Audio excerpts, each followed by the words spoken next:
एक बार एक बूढ़ी माँ को उसके बेटे ने एक वृद्ध आश्रम में ले जाकर छोड़ा।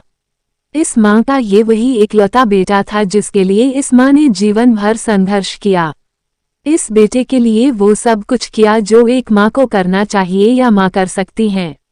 और आज भी अपने बेटे को किसी भी तरह की परेशानी ना हो इसलिए आश्रम में रहने के लिए भी तैयार हो गई।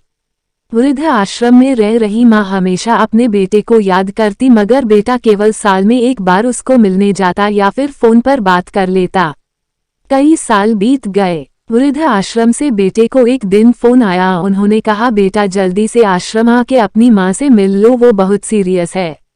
बेटा जब अपनी बीमार माँ के पास पहुंचा तब वो अपनी आखिरी सांसें गिन रही थी।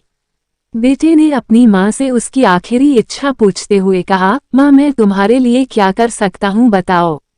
माँ ने कहा, बेटा इस आश्रम में गर्मी और मच्छर बहुत ज्यादा है, यहाँ पर कुछ पंखे लगवा देना। फ्रिज ना होने की वजह से यहाँ पर हम बूढ़ों को कई बार भूखे पेट ही सोना पड़ता है, क्योंकि किसी ने दिया हुआ खाना खराब होने से नहीं बचा पाते, तो इस आश्रम के लिए एक दो फ्रिज भी खरीद कर दे देना।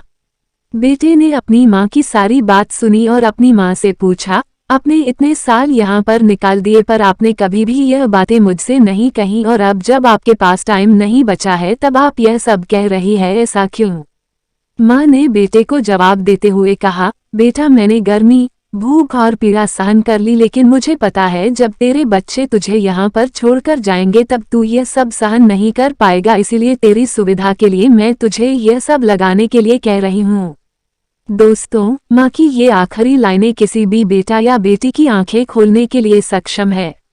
इतिहास हमेशा अपने आप को दोहराता है। अगर आप चाहते हैं कि आपके साथ अच्छा व्यवहार हो तो आपको भी दूसरों के साथ वैसा ही व्यवहार करना पड़ेगा।